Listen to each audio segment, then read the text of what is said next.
17 के बाद अभी नक्शा हो गया है तो इस साल का ये वाटर लेवल ज़्यादा आता हम लोग का जनरली तो 67.1 एस्टिमेट है इस बार तो 78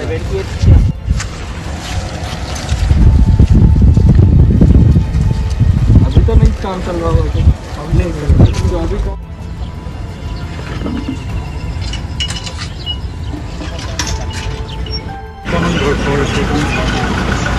ठीक आहे तो ज्या ज्या रेट खरोखर लाई আছে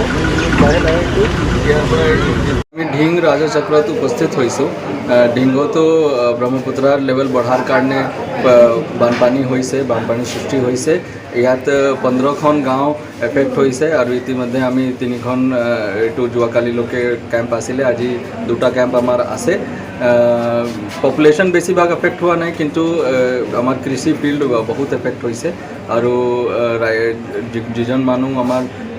ৰিলিফ কেম্পত আহিছে তেখেতৰ কাৰণে ৰিলিফৰ ব্যৱস্থা কৰা হৈছে হট কুকড মিল দিয়া হৈছে আৰু একদিনৰ পাছত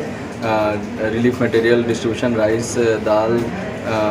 baby food sanitary napkin water drinking water এইবিলাক গোটেই বস্তু আমি এৰেঞ্জ কৰি আছোঁ আৰু আমি চিটুৱেশ্যন চাই আছোঁ যে কেনেধৰণে আমি আৰু সহায় কৰিব পাৰোঁ